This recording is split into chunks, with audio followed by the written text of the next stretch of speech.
Hello students, welcome to my YouTube channel. मैं अलीश मादानी आज आपको समझाने वाला हूं स्टैंडर्ड 9th का यूनिट टेस्ट 5 का पेपर फॉर इंग्लिश मीडियम। चलिए शुरू करते हैं, फटाफट इसको सॉल्व करते हैं बिकॉज हमारे पास है 45 मिनट्स और 45 मिनट्स में इसको हम रफा दफा करेंगे। देखो यहां पर क्या दिया हुआ है, in the given figure triangle ABC and triangle FDE, AB is equal to 4 cm, angle B is equal to 40 degree, angle E is equal to 60 degree, then which of the following is true. तो आपको क्या करने का, फटाफट आप लोग सबसे पहले तो ट्राइंगल बनाओगे ABC और दूसरा ट्राइंगल बनाओगे FDE। ठीक है, A 4 है, B 40 है, फिर E 60 है। ठीक है, ऑलरेडी कॉन्ग्रुएंट बोला है तो ये भी 60 हो जाएगा, सी बी ये भी 40 हो जाएगा, ये हो जाएगा 80। कैसे, angle A plus B plus C is equal to 60 40 100 minus 180 कितना हो जाएगा 80, और ये भी कितना आ जाएगा, ये भी आ जाएगा 80। तो देखो A मतलब यहां पर देखो A 80, अब भाई ये 4 है तो ये भी 4 हो जाएगा, तो ऑप्शन सी आपका आंसर। That's it. चलिए नेक्स्ट। तो देखो नेक्स्ट क्या दिया है, in triangle ABC, in triangle DEF, FAB is equal to FD, angle A is equal to angle D, two triangles will be congruent at SAS test. SAS test prove करना है। Triangle बना लेते हैं। Triangle क्या है, triangle है ABC और दूसरा ट्राइंगल कौन सा है, DEF। देखो SAS टेस्ट प्रूव करके दिखाना है, तो अगर आप देखते हो तो AB किसके बराबर है, FD के, एंगल A किसके बराबर है, एंगल D के। तो जैसे कि ये साइड एंगल साइड, तो ये वाला बैठेगा, मतलब ये बैठेगा, बिकॉज साइड एंगल साइड, इसका मतलब AC इज इक्वल टू क्या आ जाएगा, AC इज इक्वल टू आ जाएगा DE। नेक्स्ट देखते हैं। नेक्स्ट देखो यहां पर एक मिस्टेक है, क्या गफला है, यहां पर गफला ये है कि AC जो है यहां पर CE होना चाहिए था, बिकॉज AC दो बार है। ये इंग्लिश मीडियम के पेपर में मैंने प्रॉब्लम देखा है, तो आप लोग सुधार लेना, स्कूल में बता देना कि साहब અહીંયા લોચ્ચો પડેલો છે तो लोच्चो सुधारी दो, અહીંયા CE આવવું જોઈએ, बिकॉज इसका आंसर ही ये है, CE है। बिकॉज देखो E and F are the midpoints of the sides, मतलब midpoints of the side AB of triangle ABC, see the figure, मतलब ये मिड पॉइंट है तो ये साइड भी सेम है। अब ये साइड और ये साइड भी सेम होगी, तो अगर हम लोग ट्राइंगल वगैरह कंसीडर करेंगे और प्रूव करेंगे जैसे कि आप लोग करते थे, तो इन शॉर्ट मैं बता दूं ये इक्वल आने वाला है। ठीक है, मतलब अगर आप अगर ये ऐसे ऐसे लेके करोगे, देखो ये ट्राइंगल लोगे और फिर दूसरे बी के ये वाला हो गया, और वैसे ही आप लोग इधर एक और ट्राइंगल ले लेना, ये वाला ऐसे। ठीक है, ऐसे लोके करोगे तो ये, तो अगर ये दो ट्राइंगल ऐसे अलग करोगे AFB और दूसरा ACCE, तो देखो AB और फिर क्या बोला है AC आर इक्वल साइड्स और AC बराबर है। ठीक है, कॉमन एंगल AA और फिर मिड पॉइंट बोला है, मतलब AF बराबर होगा AE के, तो बचा क्या, साइड एंगल साइड से ये भाई ये भी बराबर हो जाएगा, BF इज इक्वल टू क्या आ जाएगा, CE। आपको डिटेल में नहीं जाना है तो यहां पर समझ लो। दूसरा है विच of the following can be constructed by the pair of the compass and the ruler, तो भाई C एंगल है, बिकॉज देखो रूलर और कंपास से ऐसे एंगल बन सकते हैं जो 15 डिग्री का मल्टीपल हो, सीधी बात, नो बकवास। तो 37.5 15 का मल्टीपल है, बिकॉज 75 का एंगल बनेगा और 75 15 के टेबल में जाता है, उसका आधा करोगे तो ये बन जाएगा 75 का 150 होता है, मतलब रूलर और कंपास दोनों से बनना चाहिए। Constructed using ruler and pair of compass only, मतलब बाकी सारी चीज तो आप बना सकते हो, रूलर और कंपास मतलब वो अपना राउंडर, तो राउंडर से बनना चाहिए। तो भाई 15 के मल्टीपल वाले 35 40 और 47.5 नहीं बैठेगा, आप जाके करके देखना, नहीं बैठेगा बराबर। नेक्स्ट है angle R is greater than angle Q, हम लोग को पूछा है angle R is greater than Q। भाई चलो भाई यहां पर ले लेते हैं, तो यहां पर भाई R एंगल मान लो यहां पर है और यहां पर आपका R एंगल ज्यादा है, यहां पर लिख देते हैं P और यहां पर लिख देते हैं Q। तो जितनी बड़ी साइड उतना बड़ा एंगल, मतलब PQ ग्रेटर देन PRB होगा और PQ ग्रेटर देन QRB होगा। तो PQ कहाँ है, तो PQ भाई ये रहा, और PQ ग्रेटर इसमें ही है, तो यही आपका आंसर है। बिकॉज जितना बड़ा एंगल उतनी बड़ी साइड, जितना बड़ा आपका एंगल होगा उतना बड़ा क्या होगी, उतनी बड़ी वो साइड होगी। तो PQ के सामने आप R के सामने Q था, बिकॉज R एंगल बड़ा है, तो बस बाकी उसके अलावा देखो PQ सब में छोटा दिया है ना, PQ है इधर, तो हो गया ये। नेक्स्ट चलते हैं, नेक्स्ट देखो यहाँ पर बोला है show that BC is equal to D और आपको ये दिया था। तो सबसे पहले तो भाई आपको यहाँ पर ये कंप्लीट करना पड़ेगा डॉटेड लाइन से, जैसे मैंने कंप्लीट किया है। उसके बाद ये आपका गिवन था BAD और BAD और EAC। उसके बाद क्या करने का, ये जो खूणा बच गया था ना छोटा सा एंगल, उसको प्लस कर दो। तो इसको जैसे ही आप प्लस करोगे, देखो भाई थोड़ा फास्ट हूं, डिटेल में देखना है मेरी चैनल पे पूरा वीडियो बने होते हैं 9th स्टैंडर्ड के मैथ्स के, जाके आप वो देख सकते हो। ये इसमें थोड़ा फास्ट इसलिए हूं, कम टाइम में ज्यादा काम करेंगे, स्मार्ट वर्क करेंगे, जल्दी कंप्लीट करेंगे। तो देखो यहाँ पर BAD और EAC दोनों में क्या प्लस कर दो, ये जो बच गया वाला एंगल है ना DAC प्लस करो। जैसे ही आप DAC प्लस करोगे ये पूरा बन जाएगा BAC। ये देखो मैंने यहाँ पर बना के रखा है। और यहाँ पर बन जाएगा EAD, ये पूरा कंप्लीट हो जाएगा EAD। ठीक है, अब क्या करोगे, ये दोनों ट्राइंगल पकड़ लोगे। दोनों ट्राइंगल जैसे पकड़ोगे तो उसके अंदर देखो AB is equal to AD हो जाएगा, जो हम लोग को क्वेश्चन में दिया था। फिर BAC और DAE जो अभी हम लोग प्रूव करके आ रहे हैं, और वापस AB is equal to AC, तो गिवन हो जाएगा। जैसे ही गिवन को प्रूव करोगे तो साइड एंगल साइड, क्यों, ये देखो ग्रीन कलर लेके करता हूं, साइड और एंगल साइड, है ना, ये रहा साइड एंगल साइड, तो साइड एंगल साइड से हो जाएगा। तो बचा CPCT, तो ये BC इज इक्वल टू क्या हो जाएगा, DE। BC is equal to DE हो गया CPCT। दैट्स इट, एकदम सिंपल है, ज्यादा टेंशन लेने का ही नहीं, फटाफट सॉल्व करते जाने का। नेक्स्ट यहाँ पर अगेन, अभी यहाँ तो मेरे को ऑलरेडी पता चल गया था। देखो triangle PQ and PRC are such that QC is equal to PR, QC is equal to क्या बोला है, PR बोला है, और PQ is equal to CR, PQ is equal to CR, prove that PC is equal to CPR। तो भाई यहां पर ऑलरेडी मुझे पता चल गया था Q, बिकॉज जो QP था अगर इक्वल है तो उसके सामने वाला एंगल भी इक्वल होगा। तो जैसे ये इक्वल है तो उसके सामने वाला एंगल भी इक्वल होगा। तो ये तो मुझे पता चल गया, लेकिन सिस्टमेटिकली करके बताना पड़ेगा ना, नहीं तो अपना एग्जामिनर के पास है भाई सिस्टमेटिकली નથી तो मार्क्स नहीं मिले। तो सिस्टमेटिकली देखो, दोनों ट्राइंगल मैंने ले लिया, मतलब जो एंगल थे उसको ही ट्राइंगल बना दिया। PQ के बराबर क्या है, CR है, क्वेश्चन में ही दिया था PQ के बराबर CR। QC के बराबर क्या है, PR है, और last PC is equal to PC common. तो ट्रिपल एस से मैंने क्या बोल दिया, दोनों ट्राइंगल कॉन्ग्रुएंट है। तो ट्राइंगल अगर कॉन्ग्रुएंट है तो CPCT से मैं बोल सकता हूं एंगल भी कॉन्ग्रुएंट है। मस्त दिमाग लगाने का और फटाफट सॉल्व करने का, ज्यादा टाइम वेस्ट करने का नहीं। डिटेल में समझना है चैनल पे चले जाओ, बहुत सारे वीडियोस मिलेंगे 9th स्टैंडर्ड के। आगे चलते हैं, आगे क्या दिया है, AB is parallel to another line CD। भाई ये दोनों पैरेलल है, पैरेलल है मतलब याद रखना अल्टरनेट एंगल लगाना पड़ता है। ये मैं मेरे बच्चों लोग को पहले से ही बोल देता हूँ, मेरे वीडियो अगर देखते हो तो पैरेलल है मतलब अल्टरनेट एंगल लगाना चाहिए। तो भाई शो डेट, ये देखो triangle AOB is congruent to triangle DOC, और दूसरा O is the mid point of BC। तो भाई यहां पर देखो ये दो चीज हमको प्रूव करनी है। तो सबसे पहले मैंने ट्राइंगल कंसिडर किया AOB, दूसरा ट्राइंगल कंसिडर किया DOC। सीधी बात है ये दोनों एंगल वर्टिकली अपोजिट एंगल है। दूसरा फिर ये अल्टरनेट एंगल की थियरी लगाई है, सॉरी दूसरा एक मैंने यहाँ पर मिड पॉइंट लगाया ना, यहाँ पर ऑलरेडी बोला था कि O मिड पॉइंट है। मिड पॉइंट होने की वजह से ये साइड और ये साइड के इक्वल भागले पड़ेंगे, इसलिए इक्वल भागले पड़ गए। भागले पड़ना પછી હું કર્યું, ભાગલા પડ્યા પછી આપણે છે ને પેલે અલ્ટરનેટ એંગલ मैंने हमारा कीधु कहां पर भी पैरेलल आया ना, आंख बंद करके अल्टरनेट एंगल लगा देने का। तो देखो अल्टरनेट एंगल क्या होता है ना, तो पूछोगे वापस भाई Z फॉर्मेशन, थोड़ा फास्ट हूं, Z फॉर्मेशन ऐसे, ये एंगल और ये एंगल, तो ये एंगल और ये एंगल लगा दो, तो इसको बोलते हैं alternate interior angle. Alternate interior angle से हम लोग देखो ट्राइंगल को कॉन्ग्रुएंट बता दिया, कौन से, ये ऊपर वाले ट्राइंगल को और नीचे वाले ट्राइंगल को, CDO, और दूसरा कौन सा है OAB।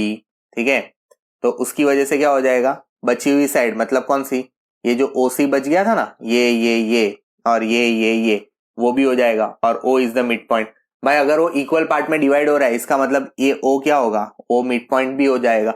इसलिए देखो मैंने यहाँ पर आपका जो सेकंड वाला सम था ना वो भी यहाँ पर ही कंप्लीट कर दिया। कितना सिंपल है, ज्यादा टेंशन लेवानो ज नहीं, बट एकदम इजी है यहाँ बद्दू।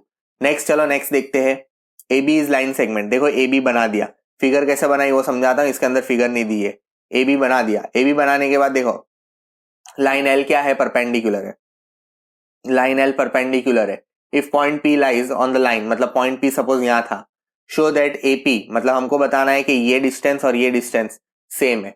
ऐसे मैंने फिगर बना ली। अब आपने बोला सर 90 डिग्री, भाई तुम्हारी स्कूल में બે રીત कैसे, का तो પછી 90 डिग्री આમ બનાવવાનું कैसे ને કોઈ ની સ્કૂલમાં ડાયરેક્ટ कैसे, तो डायरेक्ट रूलर थी लाइन पाड़ी देवानी। मैं रूलर लेने पाड़ेલું છે, बराबर। अब देखो मैंने दो ट्राइंगल कंसिडर किए AOP और BOP, उसके अंदर मुझे पता था परपेंडिकुलर बाइसेक्टर बोला है, इसकी वजह से OA और OB सेम हो जाएगा, मतलब ये और ये सेम हो जाएगा, ठीक है। उसके बाद ये 90 90 क्यों, बिकॉज परपेंडिकुलर बोला है, इसलिए मैंने देखो AOP और BOP गिवन गिवन क्यों लिखा, बिकॉज ऑलरेडी मुझे पता था। Last OP is equal to OP common segment है, ट्राइंगल को फाटे पाड़ के देखो, इसको इधर डिवाइड करो, इसको इधर डिवाइड करो, तो OP is equal to OP, तो क्या हो जाएगा कॉमन सेगमेंट। तो ट्राइंगल AOP और ट्राइंगल BOP क्या हो जाएगा, साइड एंगल साइड से कॉन्ग्रुएंट हो जाएगा, और इसकी वजह से CPCT corresponding part of congruent triangle AP is equal to कितना आ जाएगा BP। That's it. कितना फास्ट आप कर सकते हो आपके ऊपर है, जितना जल्दी करोगे आपको मजा आने वाला है। चलिए नेक्स्ट पर चलते हैं। अरे ये थोड़ा सर भारी है, हाँ ये थोड़ा भारी था। Triangle ABC is an isosceles triangle in which AB is equal to AC. BA is produced by D such that show that angle BCD is a right angle triangle. Figure already given थी। सबसे पहले मैंने नीचे वाला triangle consider किया ABC, उसके अंदर देखो AB is equal to AC दिया था, AB is equal to AC, दो साइड इक्वल है मतलब दो एंगल भी इक्वल हो जाएंगे, तो उसके सामने वाले ये दोनों एंगल क्या हो गए, इक्वल हो गए। ध्यान से देखते रहना। उसके बाद ये तीनों ट्राइंगल को हम लोग ने ट्राइंगल की सम ऑफ इंटीरियर एंगल्स की प्रॉपर्टी लगाई, जिसमें 180 डिग्री आता है। वो लगाने के बाद देखो यहाँ पर ABC और AC भी बराबर है, तो मैंने क्या किया, ABC की जगह पर क्या लिखा, ACB, मतलब दोनों एंगल सेम थे, इसलिए मैंने यहाँ पर चेंज किया। तो ACB प्लस ACB कितना हो गया, 2ACB प्लस BAC, ये वाला BAC, तो ये वाला BAC यही है। तो इज इक्वेशन 1 देखो। नेक्स्ट ले लिया ACD, तो AC is equal to AD, AC is equal to क्या आ गया, AD। अब क्या हो जाएगा, यहाँ पर भी दो, मतलब कौन सा ट्राइंगल लिया, ऊपर वाला, ये वाला, यहाँ पर भी दो साइड सेम थी, एक ये वाली साइड और एक ये वाली साइड, तो एंगल उसके भी सेम हो जाएंगे, उसके सामने वाले एंगल हमेशा सेम हो जाएंगे। तो यहाँ पर भी सेम 180 डिग्री का लॉ लगाया। फिर ADC था, तो ADC के सामने DC है, तो DCA प्लस DCA 2DCA और CAD इज इक्वल टू 180। अब क्या किया, ये जो रिजल्ट मिला इक्वेशन 1 और ये रिजल्ट इक्वेशन 2, ये दोनों को मैंने क्या कर दिया, ऐड कर दिया। तो ऐड कर दिया, तो ऐड करने के बाद क्या हो गया, लेफ्ट हैंड साइड के साथ राइट हैंड साइड। तो जैसे कि ये BAC और CAD जो था ना, देखो BAC ये रहा, आपको अलग कलर से दिखाता हूं, येलो कलर दिखेगा, हाँ येलो दिखेगा। देखो ये था ये और ये पूरा देखो लीनियर पैर बना रहा है, इसकी वजह से यहाँ पर देखो, यहाँ पर ये दोनों की जगह पर कितना आ गया, 180। BAC और CAD लीनियर पैर बना रहा था, 2 2 कॉमन लिया, और ACB और DCA क्या बना रहा था, ACB और DCA ये वाला बना रहा था, ये देखो ये रहा, ACB और ACD ये पूरा एंगल बना रहा था, मतलब उसकी जगह पर मैंने क्या लिख दूंगा, BCD लिख दूंगा, BCD। तो इसकी जगह पर मैंने क्या लिख दिया, BCD, और ये 180 वो साइड गया तो 360 में से माइनस कर दिया, तो 180 मल्टीप्लाई का डिवाइड कर दिया 90, और BCD कितना आ गया, 90 डिग्री को क्या बोलते हैं, right angle triangle. That's it यार, बहुत इजी है, ज्यादा दिमाग लगाने की कोई जरूरत ही नहीं है। क्वेश्चन नंबर 11 देखते हैं। देखो क्वेश्चन नंबर 11 में क्या दिया है, BECF are the two equal altitudes, already बोला है ये इक्वल अल्टीट्यूड्स है, अल्टीट्यूड मतलब 90 डिग्री पर होता है, यूजिंग RHS। देखो यहां पर कोई और कॉन्ग्रुएंसी नहीं चलेगी, बिकॉज RHS कॉन्ग्रुएंसी बोली है, प्रूव दैट ट्राइंगल ABC। अब RHS मतलब राइट हैंड साइड नहीं, राइट हाइपोटेनियस साइड, वो कॉन्ग्रुएंसी से प्रूव करना पड़ेगा। तो देखो ट्राइंगल BEC और ट्राइंगल CEF, मतलब दो ट्राइंगल लिए, कौन सा है, BEC और दूसरा CF। फिगर दी नहीं है, फिगर मैंने खुद बनाई है, ट्राइंगल ABC बनाया, उसको दो अल्टीट्यूड चिपका दिए मैंने, बराबर, इसलिए ब्लैक कलर से बनाया ताकि आपको पता चले। तो देखो B और CF इक्वल हो गए, ऑलरेडी बोला है, ये दो ट्राइंगल है, ग्रीन कलर से लेता हूं, ये एक ट्राइंगल है बच्चा पार्टी, और ये दूसरा ट्राइंगल है बच्चा पार्टी, बराबर, ये दो ट्राइंगल है, ये दो ट्राइंगल हो गए। तो उसमें देखो आप लोग देख सकते हो ये दोनों तो इक्वल ही है, दो अल्टीट्यूड गिवन है, BC दोनों में कॉमन है, और तीसरा परपेंडिकुलर, अल्टीट्यूड किस पे होते हैं, 90 डिग्री पर। अब अगर आप दोनों 90 डिग्री का देखते हो, तो दोनों के जो अल्टीट्यूड्स है उसका जो हाइपोटेनियस है वो देखो BC है, तो जब जब हाइपोटेनियस सेम होगा तब तब RHS लग जाएगा, इसलिए राइट हाइपोटेनियस साइड बोलेंगे। जब जब हाइपोटेनियस सेम है तो दोनों का हाइपोटेनियस BC है, इसलिए ट्राइंगल क्या हो जाएगा, कॉन्ग्रुएंट। ट्राइंगल कॉन्ग्रुएंट है तो बचा हुआ एंगल भी कॉन्ग्रुएंट हो जाएगा, तो BCE कॉन्ग्रुएंट तो क्या हो गया, CBF, मतलब ये एंगल, रुक जाओ पापा, ये एंगल और ये एंगल कॉन्ग्रुएंट हो जाएगा, ठीक है। अगर मैं इसको इधर, ये दोनों एंगल को अगर बढ़ाता हूं, मतलब यहां पर ऐड करता हूं, तो ये पूरा एंगल क्या हो जाएगा, ये पूरा इधर, और सेम पॉइंट यहां पर भी है, मतलब BCA is equal to CBA चल जाएगा। क्यों, बिकॉज दोनों का सेम ही है, जितना मैंने C एंगल बढ़ाया उतना मैंने B एंगल बढ़ाया। तो भाई अगर आप पूरे ट्राइंगल में अल्टीट्यूड को हटा के देखो तो ABC है ना, तो ये एंगल और ये एंगल बराबर है, तो एंगल बराबर है तो उसके सामने वाली साइड्स भी क्या हो जाएगी, बराबर हो जाएगी। So A B C is equal to क्या हो जाएगा, A B is equal to, तो इसका रीजन क्या आ जाएगा, तो side opposite to equal angle, side जो थी opposite to equal angle, equal angle के सामने वाली साइड्स क्या होती है, बराबर होती है, और उसी को हम लोग क्या बोलते हैं, दो साइड जिसकी सेम हो, देयरफॉर यहां पर लिख देना triangle A B C is an isosceles triangle, ठीक है। लिख के कंप्लीट करना बच्चा, मैं फटाफट कर रहा हूं, आपका टाइम नहीं ले रहा हूं ज्यादा।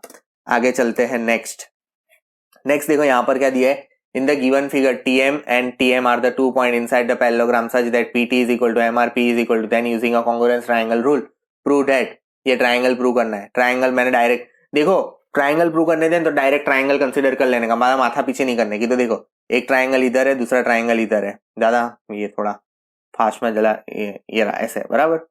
अब देखो PT is equal to MR, सीधी बात है, क्वेश्चन में ही दिया है, ठीक है।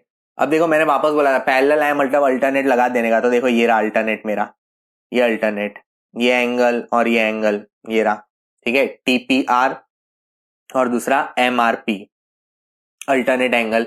रीजन लिखना मत भूलना, नहीं तो मार्क्स काट लेगा एग्जामिनर, मेरे को मत बोलना, रीजन लिखते रहना। और PR कॉमन, और साइड एंगल साइड की वजह से क्या हो जाएगा, ट्राइंगल कॉन्ग्रुएंट हो गया। ट्राइंगल कॉन्ग्रुएंट हो जाएगा तो बचे हुए पार्ट्स भी कॉन्ग्रुएंट हो जाएगा। तो RTM कहाँ है, RT इज इक्वल टू क्या हो जाएगा, PM, वो भी कॉन्ग्रुएंट। अबे भाई यहाँ पर ऑलरेडी बोला था कि अगर वो इक्वल होगा तो पैरेलल भी होगा, सेम तो इक्वल होगा तो पैरेलल भी होगा, हो गया सिंपल। फिर यहाँ पर दिमाग नहीं लगाने का, वो अपने को पैरेललोग्राम का रूल कुछ याद नहीं है, यहाँ पर वही सब है। और लास्ट आ जाता है कंस्ट्रक्शन। भाई कंस्ट्रक्शन मैं करके दिखाऊंगा नहीं, मैं रफ स्केच बना के आपको दिखा देता हूँ। देखो आपको बोला इक्विलैटरल ट्राइंगल बनाओ, तो इक्विलैटरल ट्राइंगल बनाने के लिए सबसे पहले क्या करने का, एक रे बना लेने की, और फिर उसको नाम यहाँ पर दे देने का A और यहाँ पर दे देने का O। यहाँ पर आपका राउंडर रखोगे, कंपास रखोगे हैं, और यहाँ से 5 सेंटीमीटर का आर्क मारोगे तो AB हो जाएगा।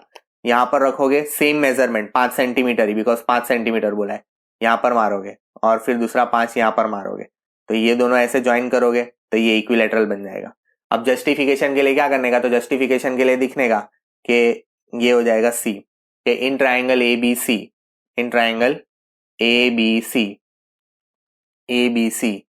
AC is equal to AB, AC और AB बराबर है, और AB सॉरी हाँ, और AB is equal to AC। अब इसका रीजन लिखने का by construction, so therefore AC is equal to AB plus equal to, सारी तीनों साइड को इक्वल बताने की है बस, और कोई धंधा नहीं करने का। यहाँ पर BC, यहाँ पर क्या हो जाएगा BC, यहाँ पर BC लिखना, यहाँ पर गलती है, AB दो बार नहीं, यहाँ पर BC लिखना, बिकॉज हमने जो भी रेफरेंस में बनाया था वो BC के रेफरेंस में बनाया था। जितना AB का था उतना मैंने AC का आर्क मारा, जितना AB का आर्क था उतना मैंने BC का, तो इन शॉर्ट तीनों साइड सेम हो गई, तो मैंने जस्टिफाई भी कर दिया। अब जस्टिफाई करने के बाद क्या बोला है, इसके परपेंडिकुलर बनाओ, तो क्या करने का, AC का परपेंडिकुलर बाइसेक्टर मतलब आधे से ज्यादा, तो ये कुछ ऐसा बनेगा आपका, वो बता दूं मैं, मतलब यहाँ पर A पर रखने का, आधे से ज्यादा लेने का, आर्क मारने का, C पर रखने का, आधे से ज्यादा लेने का, आर्क मारने का, दोनों साइड मारने के, हाँ, और उसके बाद ज्वाइन करने का, तो ये कुछ ऐसे जाएगा आपका। फिर सेम A का, AC का करोगे, वैसे ही आप लोग AB का करोगे, फिर वैसे ही आप लोग AC का करोगे, तो आपका कुछ ऐसे पास होगी लाइन, और जब ऐसे लाइन पास होगी तो ये आपका सब सेंटर में से पास होगा, और सारे एंगल भी क्या हो जाएंगे, जैसे साइड बाइसेक्ट हुई वैसे एंगल भी क्या हो जाएंगे, सारे बाइसेक्ट हो जाएंगे। Write the interference of your observation, observation में ये लिखने का, the observation is that all the points we bisected, all the sides and all the point, all the angles that we bisected meet at only one point at the centre, मतलब सारे point कहाँ मिलते हैं, centre पर मिलते हैं। और ये 45 डिग्री बचपन से बना रहे हो, एक लाइन बनाने की, यहाँ पर O लेने का, यहाँ पर A पॉइंट ले लो, यहाँ पर सेमी सर्कल बना देना, पहला आर्क 60, दूसरा आर्क 120, उसके बाद 90, उसके बाद इसका यहाँ से 90 डिग्री बना दोगे। 90 डिग्री बनाने का एक पॉइंट यहाँ पर रखने का, एक पॉइंट यहाँ पर रखने का, यहाँ पर आर्क मारने का, और यहाँ से आपको क्या करने का, इसको बाइसेक्ट कर देने का। तो जैसे ही आप लोग ये बाइसेक्ट करोगे तो ये वाला जो एंगल बनेगा वो कितना होगा, 45 डिग्री। अब इसका जस्टिफिकेशन कैसे लिखोगे, तो इसका जस्टिफिकेशन भी सेम करने का, तीन एंगल है 180 डिग्री करे, आपने इक्वल पार्ट्स में डिवाइड किए, आपने 90 को बाइसेक्ट करवाया और फिर 90 को बाइसेक्ट करवाया, प्लस इसके स्टेप्स भी बोले। कहाँ गए बच्चा? आप लोग बोलोगे सर यहाँ स्टेप्स रह गया। हाँ, इसके स्टेप्स में क्या किया आप लोग ने इक्विलैटरल ट्रायंगल के स्टेप में लिख देने का जॉइन। पहले तो रे बनाई, रे बनाने के बाद एक आर्क मारा, तो draw an arc taking a centre as A. वो सब आप लोग अपने मैथमेटिकल लैंग्वेज में लिख सकते हो, इतना कोई हार्ड नहीं है। कंस्ट्रक्शन तो आप लोग अपने हिसाब से स्टेप भी बिठा सकते हो, कोई मार्क्स नहीं काटता है मेरी बोर्ड के, क्योंकि मैं बोर्ड के अकॉर्डिंग काम करता हूँ, आपको पता होगा। चलिए नेक्स्ट वीडियो में फिर से मिलेंगे। अगर वीडियो अच्छा लगा है तो लाइक कर देना, शेयर कर देना, चैनल के लिए नए हो तो सब्सक्राइब कर देना। कंस्ट्रक्शन थोड़ा फास्ट था, अपने वे में ट्राई करना, आराम से आपका कंस्ट्रक्शन आ जाएगा। Bye bye, see you in the next video.